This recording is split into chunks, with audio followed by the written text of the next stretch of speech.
Good afternoon. Welcome. Now, if you feel a little cramped there, we can sit all the way over here. This is where Jim's going to talk today, so don't feel like you have to stuff together in this warm, beautiful afternoon. Welcome.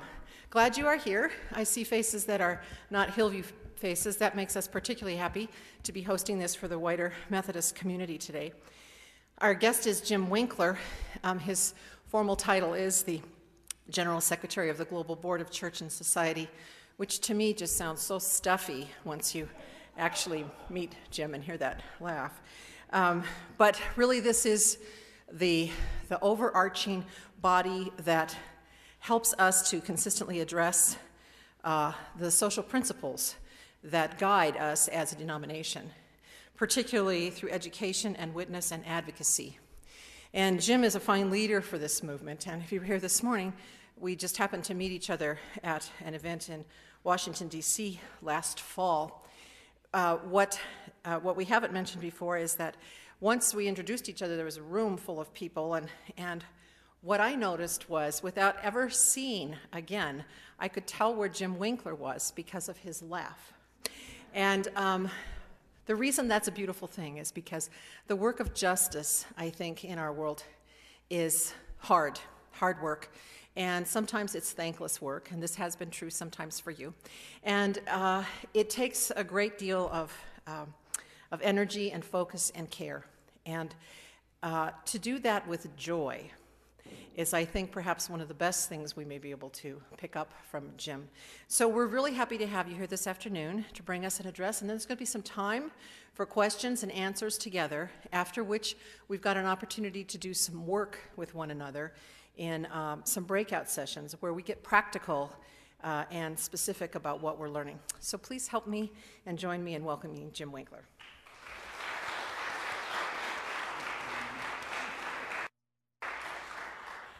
God is good. All the time. All the time. Great to be here. I know I'm back in the United Methodist Church because nobody's in the first row. And if we had a balcony, we'd all be seated underneath that. And I confess, even at church on Sunday morning, I seem to perpetually slip in about 3 minutes late and sit underneath the balcony. I come from an old Methodist family, at least 5 or 6 generations. My grandfather, on my father's side, was a mechanic for Ford Motor Company and moved all around the South, Louisiana, Mississippi, Arkansas, Oklahoma, Texas, from the 30s, at least through the 60s until he retired. And Grandpa always fought a battle with alcohol, and with his temper too, believe me. And he would last for about 2 or 3 years as a mechanic in a local Ford dealer before he had a falling out with the manager, move on down the road, find a place to live, call back to Grandma and tell her to bring my dad and his brothers. They'd start again. And the family story goes that on the first Sunday they would attend First Methodist Church. The second week they would join, and the third week my grandmother would become president of the WSCS, now the United Methodist Women.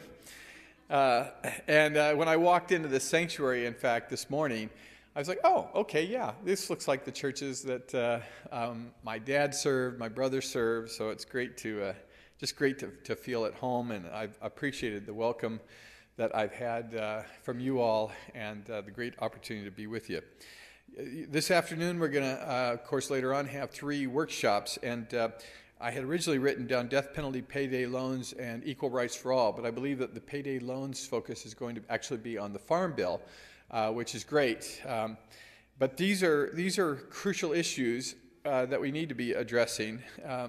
The death penalty, obviously, is one that is very important. You know, we've had a stance as a denomination opposed to the death penalty since 1956.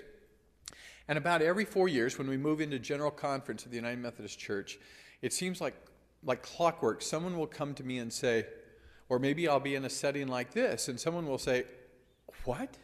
We're against the death penalty? But it's so clear in the Bible that eye for an eye, life for life, tooth for tooth. I'm going to put forward a resolution to General Conference to get our stand right with God so that we're pro-death penalty. And I've always responded and said, well, that's what any United Methodist can put forward a petition to General Conference, and good luck to you. I've said, I want to tell you, though, this is not a stance of our church that's just one day was sort of considered and a majority voted for it, and that was the end of it. I said, this has been something that has been affirmed and reaffirmed. So if you're going to put forward a petition to reverse the church's stance, I think you better make sure that you have a compelling set of reasons, theologically and biblically, as well as why, in terms of practical matter, we should suddenly become a pro-death penalty church. And that's usually the last I hear of that person. But in the General Board of Church and Society, when I took over as General Secretary, we were doing a little bit of work on the death penalty, but not a whole lot. But we brought in Dr. Bill Mefford as our Director of Civil and Human Rights, and he has revived United Methodists Against the Death Penalty, and we work closely with the National Coalition Against the Death Penalty as well as other groups to try to reverse and bring an end to the death penalty. And we've had some degree of success around the country. I know you've had a couple of executions here in recent months, so this is holy work. And I'm glad that you're going to be undertaking this. Also, soon after I became General Secretary, came the execution date for Timothy McVeigh. And you remember McVeigh, of course, blew up the Murrah building in Oklahoma City.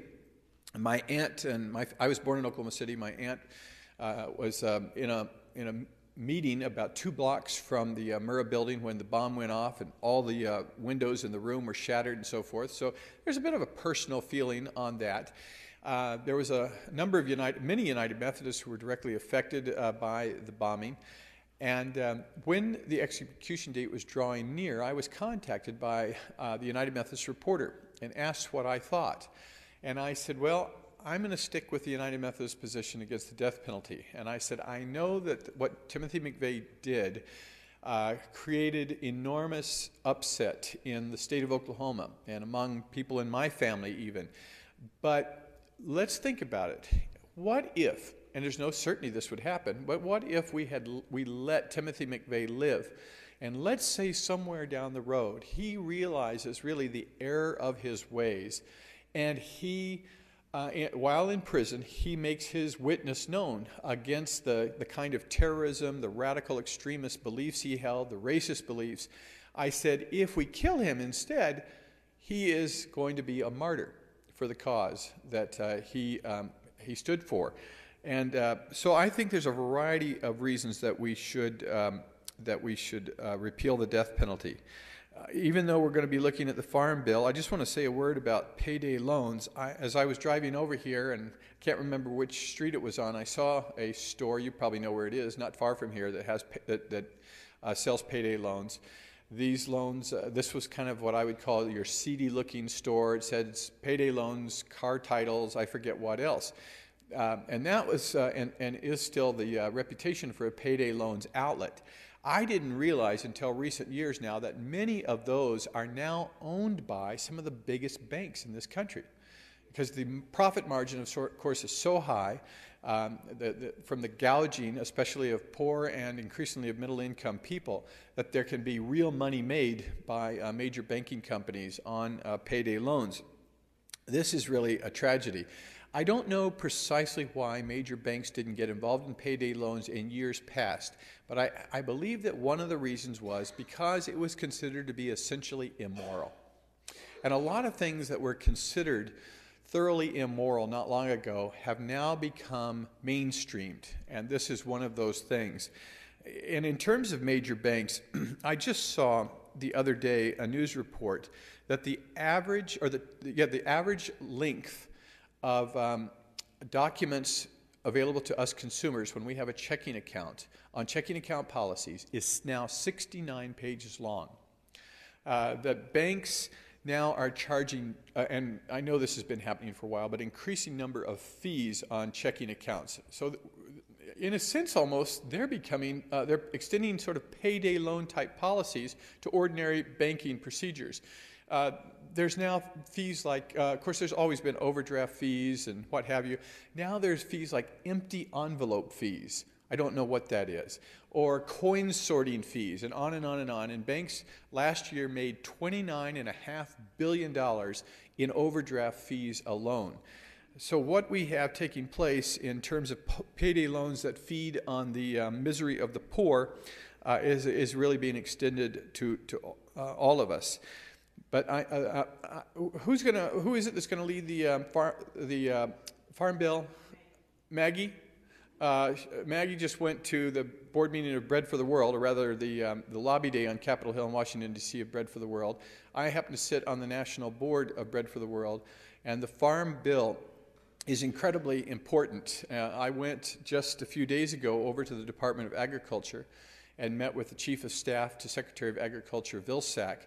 She happens to be a lifelong United Methodist, and we were talking about the cuts that are being mandated for food stamps and other nutrition programs. At least $6.5 billion are being targeted. So we said we hope that money might be put back in.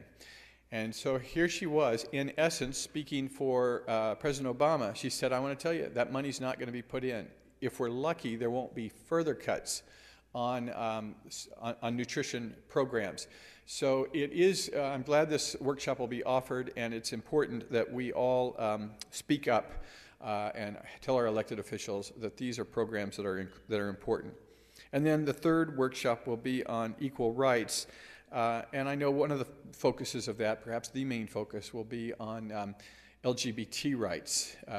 My board, the General Board of Church and Society, has put forward legislation to our General Conference since 1976, calling for an end of the condemnatory language in our church's social principles against LGBT people. Obviously, we have failed, I'm sorry to say, over all that time. And I've often been in local churches like this one, where we'll have a workshop on the social principles. And many times folks will say, and what I do in a social principles workshop is I'll lift up an issue such as the death penalty, and I'll read the church's stance, and I'll say, if you agree, would you move over here? If you disagree, over here, and if you're not sure, please be in the middle. And then I ask people, why, based on your faith, have you taken the stance you have? In the Q&A that ensues, oftentimes people have said, well, where do you personally stand on some of these issues, such as on the issues of human sexuality? And I've often started out this way, and obviously the age has changed. Now my oldest children are 23 and 21, and I'll say, my kids are 23 and 21, and when the issue of gay and lesbian, bisexual, and transgender people come up, they say, what's the big deal? What's the big deal? Things have changed so dramatically since I was a kid. I can still recall in grade school and junior high and high school, the worst thing you could say to another guy, you could call him, was a fag. And I went to the University of Illinois in the late 1970s, and I idolized this guy named Terry Cosgrove and this woman named Esther Patt. They were about 5 years older than me. Esther ran the student tenant union, and Terry was active in student government, and they were so cool. They were so mature. They were so wise. And one day, I was sitting in the student government office, and somebody said, well, you know, Terry's gay, and Esther's a lesbian. And you could have hit me over the head with a 2x4 at that moment, where I realized that I was holding on to these stereotypes and these this bigotry based just on being teased or teasing others throughout growing up. And I really realized I had to let go of some of this, of all of this negative imagery and stereotypes that I held. Probably for some of you, if you've come to move on your position around LGBT issues, it might be for similar type of experiences. But our church hasn't gotten there. And at the General Conference last month, or 2 months ago, in Tampa, Florida, I watched it unfold yet again. And I'll tell you quite frankly that if we removed from the vote our African United Methodist sisters and brothers, for at least the last three general conferences, in my opinion, we would have removed the condemnatory language against gay and lesbian people. I don't know if 20 or 40 or 60 years from now, African sisters and brothers will change their opinion. I don't know. But I have to tell you, for the foreseeable future, this looks like it's going to be a very difficult matter in the United Methodist Church, quite frankly, simply because the African church is growing rapidly and the American church is shrinking. And so they get more and more votes at each general conference. I wish I could tell you that there was more hope to be had there, but it's a difficult situation. These great social justice movements that exist, such as for the movements for the rights of all people, the movement to end the nuclear arms race, I could list a good number of movements that we're all familiar with. They raise the question of how and why should the Church of Jesus Christ be involved? This is a debate. It's a good debate. It's a healthy debate. It's been going on for many years, and it will go on for a long, long time. In a way, while our church can change its mind, in a way, the United Methodist Church a long time ago said we want to be in the middle of these efforts. The building on Capitol Hill, where I work every day, was built by the old Board of Temperance, Prohibition, and Public Morals of the Methodist Episcopal Church. And in those days, of course, our primary concern was alcohol. And we wanted a prohibition amendment to the Constitution, and we organized, and working with others, we got it passed. Now, the old Board of Temperance also worked on a number of other issues. They worked against moving pictures, prize fighting, for the implementation of blue laws so that almost any stores could not be open on Sundays and weekends and so forth. But they were also virulently anti-immigrant, thinking of the immigration from Europe, especially from Ireland and from Eastern Europe, as well as Jewish immigration from Europe in the 1840s on up. And some of the literature from the old Board of Temperance is highly racist. And another reason for the building on Capitol Hill to be constructed 90 years ago was to counter Roman Catholic and Vatican influence in Washington, D.C. So our focus has changed over the years, because while we had the Board of Temperance, we also had the old Board of World Peace. And for us Methodists, that grew out of the slaughter of World War I. As you know, far more people died in World War I than any war in human history. And many people just felt a profound sense of revulsion after that war. So we created in this church the Board of World Peace. And later on, we created the Board of Social and Economic Relations to focus on women's rights and rights of especially of African Americans. Those boards all came together in after the 1960 General Conference. So you can see to this day the various streams of Methodist social concerns played out on a daily basis at the Board of Temperance as we work on civil and human rights, on alcohol, other addictions, and health care, and on a variety of concerns. I like to think that Moses was the first social justice lobbyist of the church. Think about it. Moses was called by God to go to Pharaoh to demand the freedom of the Israelite people who were held in slavery by Pharaoh. Moses, of course, said, "Why me? And don't you understand that if I go, I'm going to be killed?" And of course, God insists, you have to go.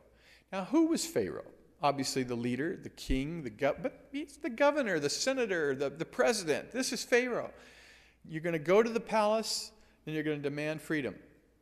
And he wanted to avoid it, but Moses went. Or I think of Queen Esther, who hid her identity as a Jew to marry King Xerxes. And then her uncle Mordecai finds out about a plot that's being hatched by the prime minister, Haman, the prime minister to King Xerxes, to slaughter all the Jews on a certain day, genocide. And remember, Mordecai goes or sends a note to his niece, Queen Esther, and says, you have to tell the king. You have to use your position in the halls of power. And what does she do? She sends back a basket of food and clothes. Charity. And Mordecai says, what good's this? We're going to be killed. And she says, but if I go to Xerxes, the king, and tell him I'm a Jew, he's going to kill me too. And eventually, of course, she says, I'll go to the king, and if I perish, I perish.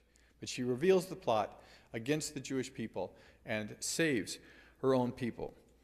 I think of Jesus, and this morning I talked about the passage in Matthew 5:38 to 42, and some of the real social and political meaning behind that passage.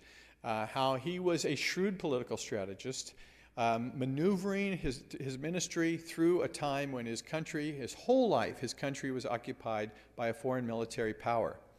I think of John Wesley, who also, while not an everyday lobbyist in the halls of Parliament, worked against slavery, worked for criminal justice reform, and a number of other causes. We are inheritors of this tradition, and so it's fine. It's good to discuss what or whether or how the church should be involved in public policy concerns. But if we say nothing, then we are essentially saying the status quo is okay. There is a move every 4 years to delete the social principles of the church. And so let us think for a moment, if the social principles were done away with, that on a given Sunday at Hillview United Methodist Church, it's still possible that someone's going to walk out of church and ask Barbara Nixon, by the way, what does our church think about the death penalty? Nothing. What's our church have to say about war? Nothing. What's our church say about hunger? Nothing. That would be the net effect of eliminating the social principles of the United Methodist Church. And I venture to say that within 4 years we'd begin reinstituting them. Because people would say, I'm part of a church that says nothing about the crucial issues of the day. Now, we can change our mind on issues, and we have, such as on women's rights or on segregation in the church and so forth. But we have said we're going to be in the midst of the fight. And I say fight because these are often tremendous struggles for social justice. When we walk across the street in Washington from the United Methodist Building to Capitol Hill, as we do frequently to meet with the members of Congress and their staff, we don't go in and say to them, here's what our church thinks, and by the way, wink, wink, here is a campaign contribution for you. Get it? We want you to know how we feel, and we just want to ease the way as you work through your campaign. We don't offer campaign contributions. We don't go over and say, here's our church's position, and if you don't support them, we're going to organize all United Methodists to vote against you. We couldn't do that even if we wanted to. But we don't, and we don't go over to the other side of the street to the Supreme Court and pray for the death or illness of any Supreme Court justices. I don't know if you remember that one from years ago. I think it was Jerry Falwell was praying for the death and illness of certain justices. Rather, we try to offer a polite, firm, moral, and ethical witness in the halls of power on behalf of the last, the least, and the lost. When Isaiah and Jeremiah, Amos, and other prophets spoke out thousands of years ago, they felt compelled to answer God's call. Modern day, people like Martin Luther King and others felt the same way. They answered God's call. The Hebrew word nabi, the word for prophet, meant not only a person who was a visionary, but one who spoke for God. So a prophet was not one whose job was to foretell or predict, but rather one whose job was to forthtell or tell the truth, to act, if you will, as a legitimate spokesperson for the divine. Now, there weren't any prerequisites to hold the title prophet in ancient Israel. There was no board of ordained prophecy that vetted and approved prophets. Divine inspiration was what made a person a prophet. The prophet is the one who can speak in the name of God. And prophets came from all works of life: sheep herders, scribes, priests, farmers. They spoke where and when they would be effective, and like all good preachers, they spoke frequently. Now, not all prophets were particularly, or have been historically particularly successful.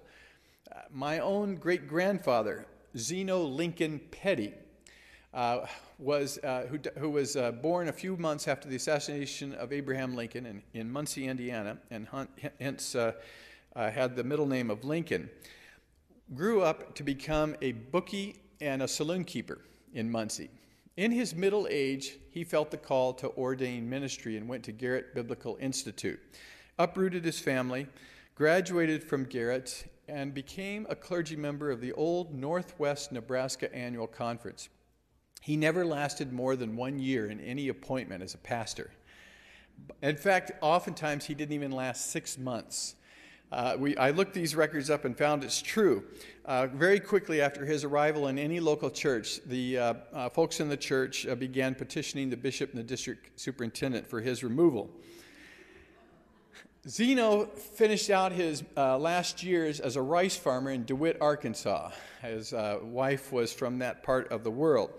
On Saturday mornings, Zeno would put on his high-collared shirt that he wore as a preacher and a silver tie with a pearl tie pin and take his tracks and go into the center town square of DeWitt, Arkansas. The farmers would come into town for market day, and Zeno would pass out these tracts against liquor and against World War I and against child labor, and stand there on the town square calling for justice. My father, who was a boy, witnessed this and said that Zeno was seen as quite the eccentric character in DeWitt, Arkansas, as he was in the local churches he pastored. He really, in a way, saw himself as a prophet. And while he wasn't particularly successful, my father says Zeno was this incredibly intense man who yet, with his grandchildren, was a very sweet and gentle person. And my father has always said one of the reasons he himself went into the ordained ministry was because of Zeno. In the book, The Politics of Jesus, Dr. Aubrey Hendricks writes, prophetic speech is characterized by two elements: an overwhelming sense of encounter with God and a sense of moral and political judgment that the prophet feels divinely compelled to proclaim, particularly to those in political authority. The primary purpose of biblical prophecy is to effect social and political change. As Dr. Hendricks declares, prophets never uncritically support the status quo. Rather, their role is to challenge it. Prophets are never called to conserve social orders based on inequalities of power and privilege and wealth. Prophets have always been called to change them so that all of God's children have access to God's bounty. The prophet Isaiah begins his prophecy in the first chapter of Isaiah by speaking to the rulers in the 8th century BC, the rulers of Israel. And he says, "Cease to do evil, learn to do good, seek justice, rescue the oppressed." In a way, the job description of all biblical prophets is summed up in those words, which we find repeat themselves throughout the Old and New Testaments. These days, God is challenging us to master sufficient theological imagination to see how divine purpose is unfolding in ordinary events of the world. Isaiah speaks to a people like us, a people living in exile, shall we say, in Babylon, in the midst of a secular pagan culture which promises us that its gods can give prosperity and success and wealth and happiness. Involvement in the world created controversy and difficulty for these prophets, and it will do so for us as well. We're great as a church, and I mentioned this to some of you this morning, at feeding the hungry, sheltering the homeless, and clothing the naked. The difficult part is freeing the oppressed. So, at the risk of repeating what I said this morning, it seems to me that in those many churches where we have a soup kitchen or a homeless shelter or where we are involved in Habitat for Humanity, and I could go on and on and on, and many of our churches are involved in these direct care ministries. This is fantastic. I've been involved in them many times myself. I went on mission trips throughout junior high and high school. I believe in that work. Where we're often missing on a practical level is coupling the credibility we earn by carrying out direct service ministries with the prophetic credibility that we have, so that we need to be going down to City Hall or to the state legislature or all the way to Washington, D.C. and saying, here's what we're doing. We're never going to end some of these problems, for example, if we don't have, for example, a livable wage or affordable housing or health care for all. Sometimes these are the reasons that we find many folks who have fallen below the poverty line. We have to talk to everybody too. We can grow self-righteous in our sense of good works or in our sense of being a prophet. Last week, I hosted a group of religious leaders in the United Methodist Building in Washington, and we met with a veteran senior Capitol Hill staff person. She shared with us her thoughts on what's happening right now. First and foremost, she said that in the midst of all the political games being played on Capitol Hill, what is really being debated is the question of the role of government. And she said there's a basic fundamental divide between the two parties. If we want safe food, a clean environment, well-built roads and bridges, good jobs for people, and on and on and on, and we all, it seems, do want this, the question becomes, how do we achieve them? A major part of the problem, she said right now, is that the two parties are talking past one another. And she also said to us, if you think that the leaders of these parties have grand plans that they're attempting to implement on Capitol Hill, I want to assure you nothing could be further from the truth. When you see them debating at 2:30 in the morning on C-SPAN in the Capitol, and it appears that they're trying to throw something together, she said that's exactly what's happening. They are lurching from crisis to crisis from day to day. She talked about her own personal experience of going through the Capitol Hill security system every day. It's sort of like going through airport security. And recently she said a staff person from the other political party was going through at the same time. She said, we happened to know each other just a bit, and so we talked about what we had done that weekend, our upcoming plans for vacation. We talked about our kids. She said we walked down the hall of the Capitol talking. Afterwards, she said, two of the other staff from her office, her member of Congress's office, confronted her. Why were you talking to that person? They're with the other party. She said, this is common. She said, not only do members of Congress from differing parties not speak to one another, the staffs don't speak to one another. She said, so while we're having this profound debate on the role of government, we don't even know each other's names. We don't vacation together. We don't go to a dinner or lunch together. She said that the animosity has grown to an intense place. And she said, those of you, therefore, and she was, of course, in this case, talking to those of us who work in Christian, Muslim, Jewish public policy offices in Washington, but the message extends to right here in this church this afternoon. She said, almost everybody on Capitol Hill is a follower. They may follow, and of course, Christians, Muslims, Jews, we follow the same God. We do it in different expressions. But she said, while all of us are followers on Capitol Hill, you don't understand what an important role your faith community plays. And we didn't. We said, tell us more.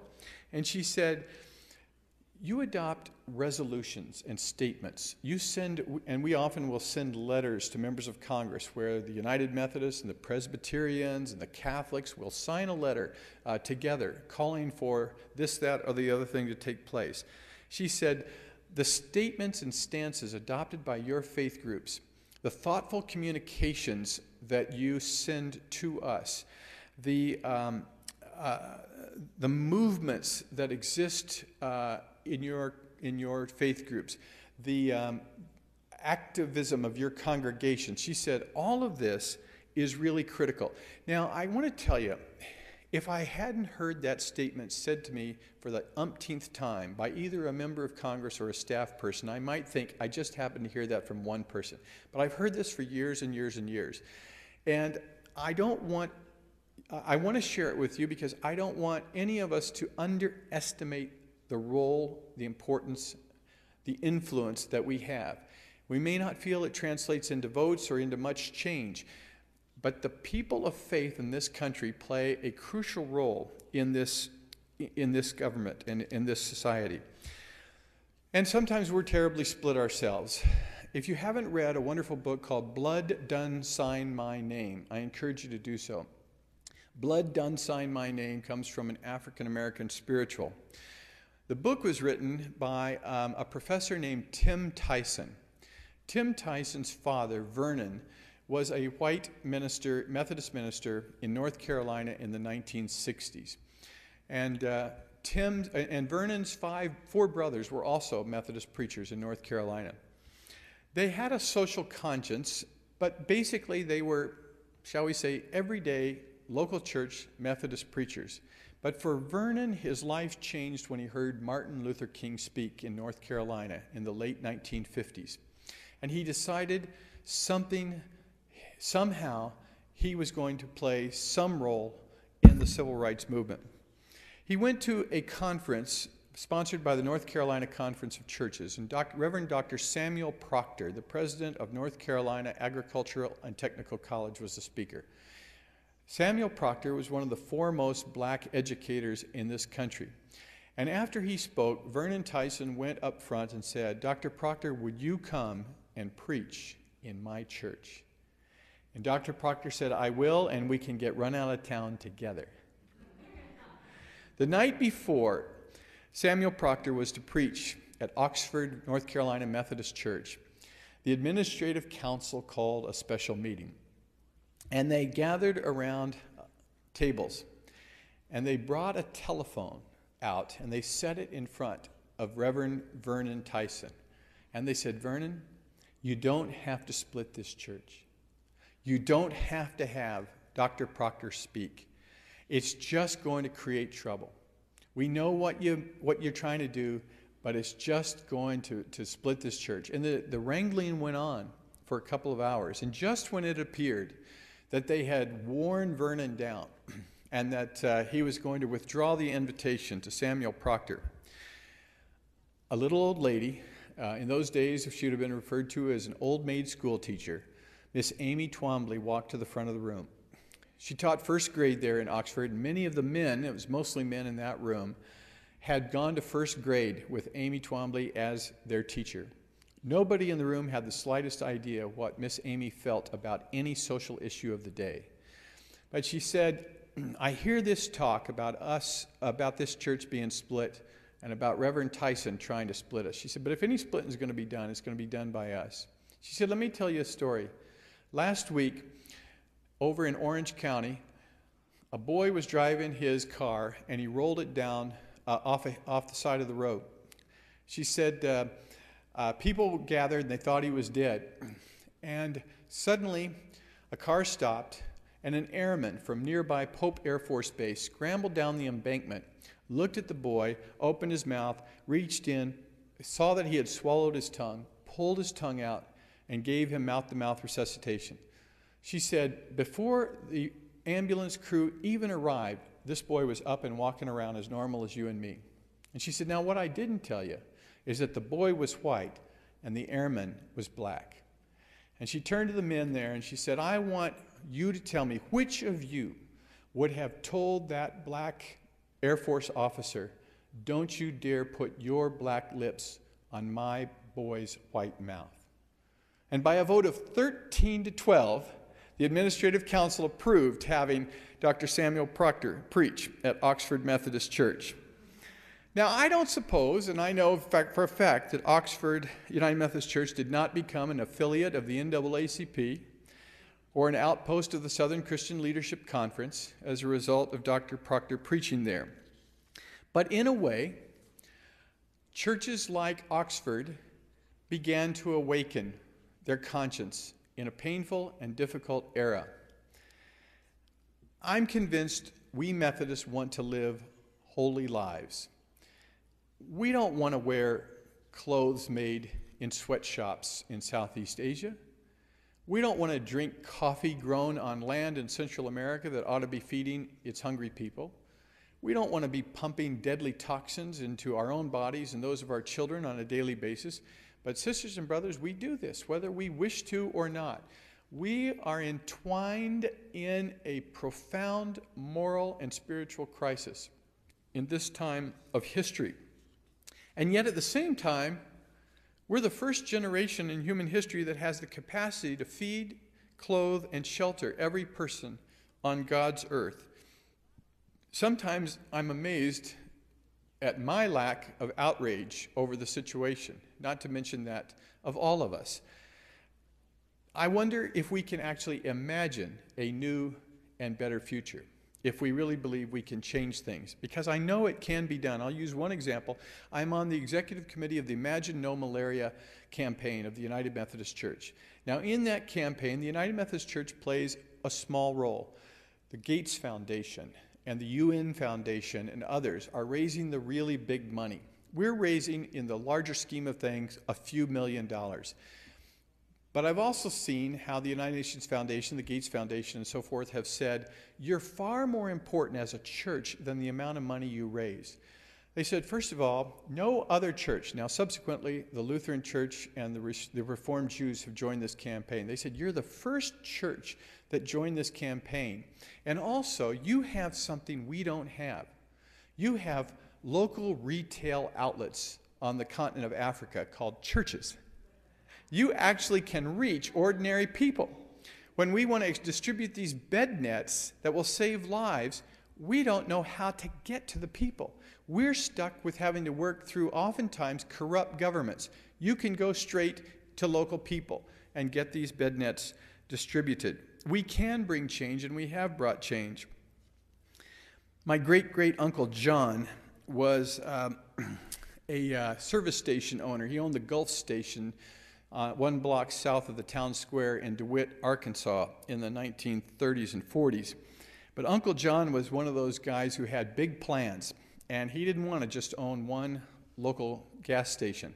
So he set off on a variety of largely unsuccessful business ventures. And by the time my dad was about 12 years old, Uncle John was selling gumballs to local drugstores and restaurants and bars all over southeastern Arkansas. And he would load his pickup truck with boxes of gumballs, and he brought my dad along, taught him how to drive at the age of 12 as they went through these dirt roads in rural Arkansas.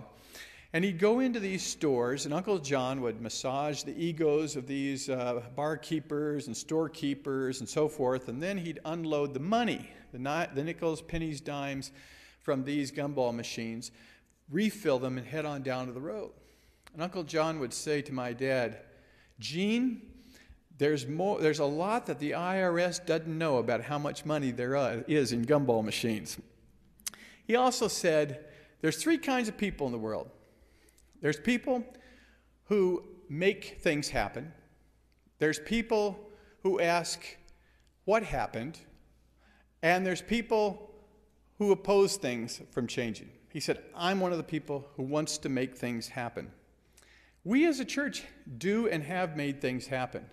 I mentioned the civil rights movement in the 50s, the women's movement, the environmental justice movement, the movement for the rights and dignity of all people, the movement to end the death penalty, the movement to end apartheid in South Africa. Could go on and on and on. These are all moral and spiritual movements. We may think of them as secular movements, but at their core, these are moral and spiritual movements, oftentimes led by true prophets among us.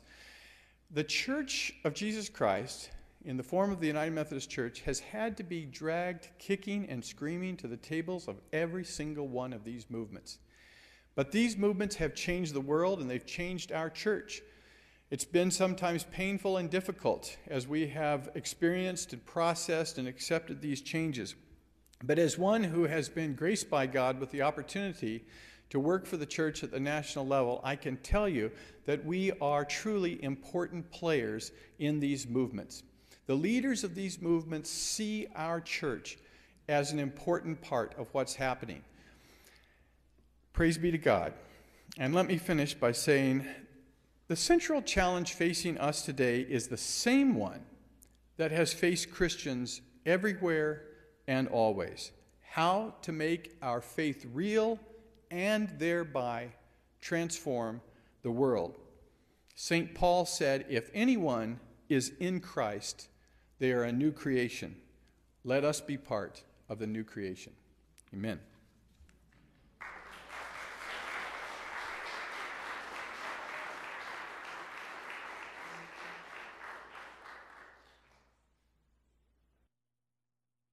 Thank you very much for that sharing. We have just a few minutes for any questions you might have or comments you want to make before we talk about getting into some groups here.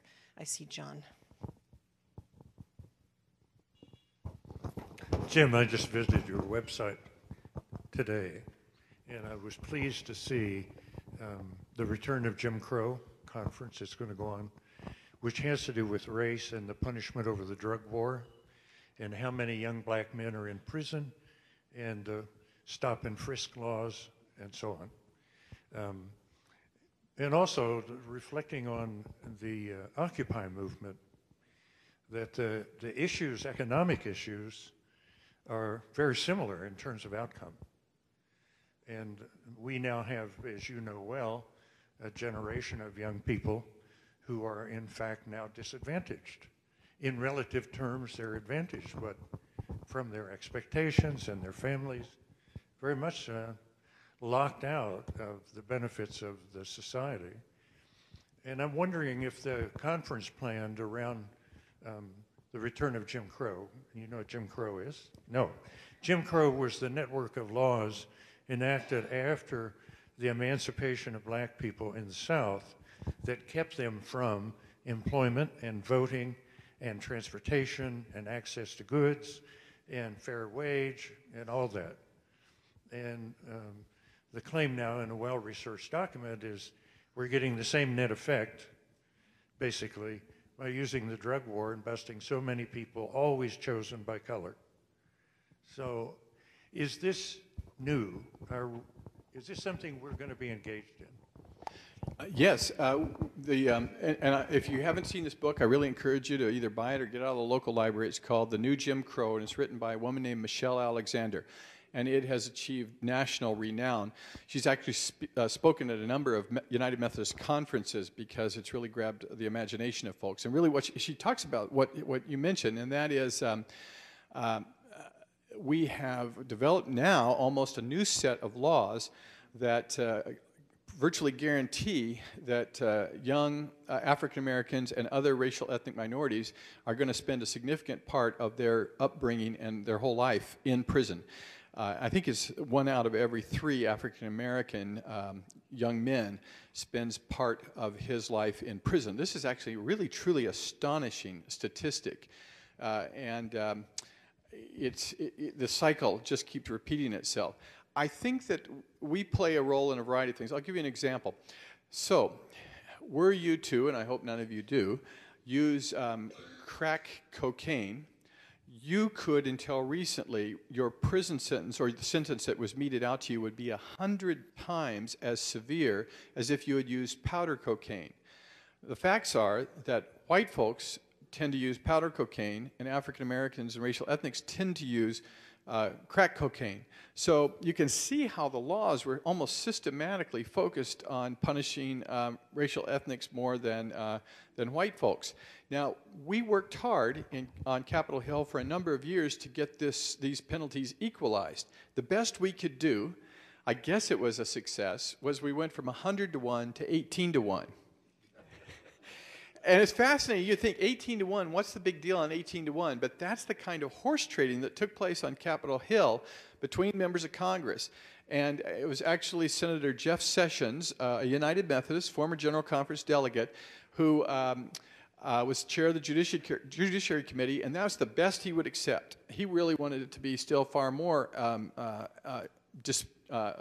unequal, but we pushed him to finally get to the point where it was 18 to 1.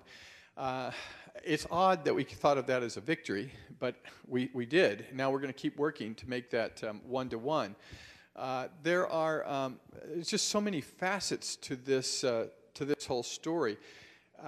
We as United Methodist stand against the use of illegal drugs, but I noticed that just a few weeks ago, I think it was, President Obama was down in Latin America for a meeting of the Organization of American States.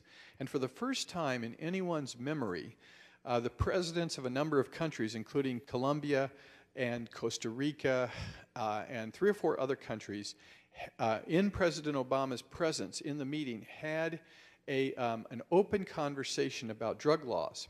And they said, especially the Central Americans, the president of Guatemala, who's a very, very conservative, he has no left-winger, the president of Guatemala said, the drugs come from Latin America and pass through Central America on their way to feed the demand in the United States. This has resulted in our country being under the control of the narcotraficantes, the drug gangs and so forth. He said, our country in some ways has essentially been destroyed by the thirst for drugs in the United States. And other Latin American presidents were echoing this. They were saying, in Colombia, of course, countless people have died in drug-related wars over the years.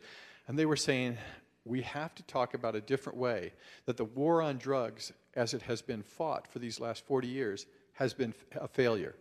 How are we going to address this? Now, I can't say and won't say that the United Methodist Church is saying, hey, yeah, let's legalize drugs. But you know that the crisis is horrible when we're at the point that this is happening. And Obama didn't really say anything in the debate, but afterwards, his advisors told him, if you don't stand up at a press conference afterwards and say we're still behind the war on drugs, you'll get dragged through the mud in the presidential campaign.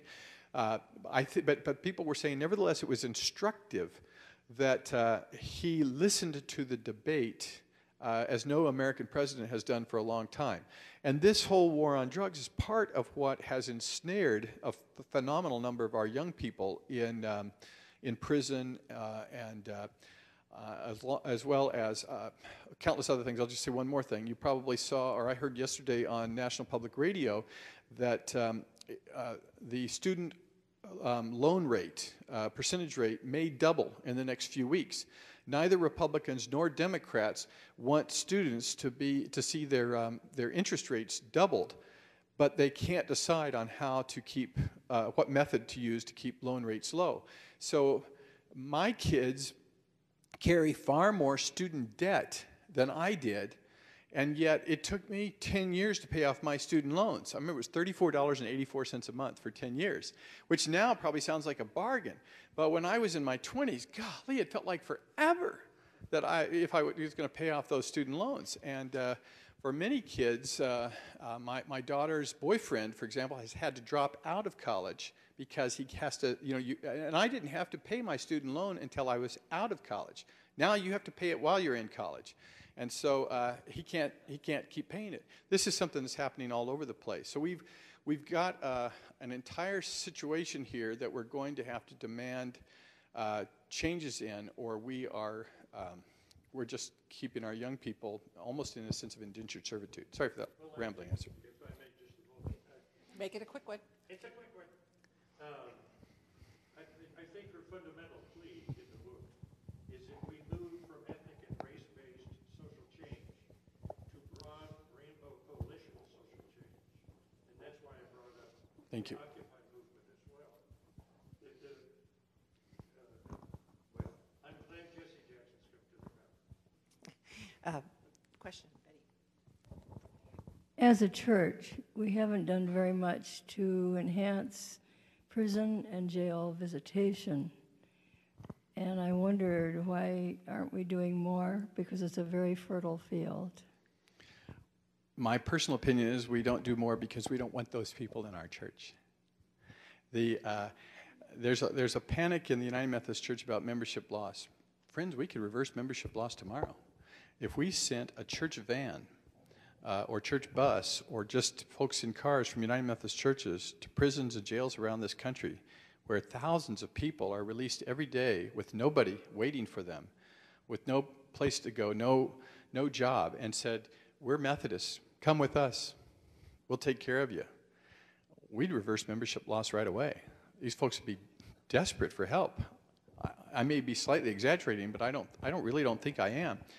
But imagine if next Sunday there were 15 ex-cons or others just released from prison. I mean, there's some nervousness that would exist. Talk about stepping out on the front lines. So we have some Kairos prison ministries.